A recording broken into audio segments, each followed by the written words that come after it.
এই পুরনো রেজিস্টার খাতাটা বেশ কয়েক বছর পর আজ হঠাৎ চোখে পড়ল।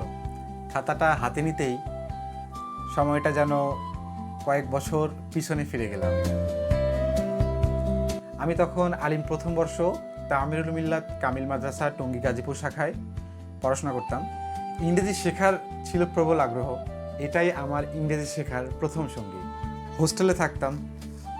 সুযোগ পেলে হোস্টেল সুপার বাংলা স্যারের রুমের ওয়াইফাই ব্যবহার করে ইংলিশ রিলেটেড বেশ কিছু ভিডিও ডাউনলোড করে দিনের পরে দিন রাতের পরে রাত চলতো সেগুলোর উপর রিসার্চ। গুরুত্বপূর্ণ শব্দ এবং সেন্টেন্সগুলো এই খাতায় নোট করে রাখতাম।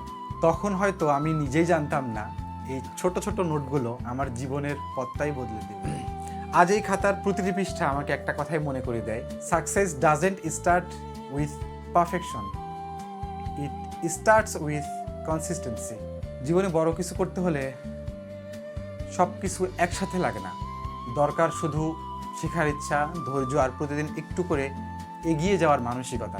আপনি আজ যেখান থেকেই শুরু করেন না কেন, ছোট্ট এই শুরু করার জায়গাটাকে কখনো অবহেলা করবেন না, কারণ একদিন হয়তো আপনারও পুরনো কোনো সংগ্রহ আপনার সফলতার গল্প বলবে, আর আপনাকে হয়তো মনে করিয়ে দিবে তুমি হাল ছাড়নি তাই এই জায়গায় পৌঁছেছো।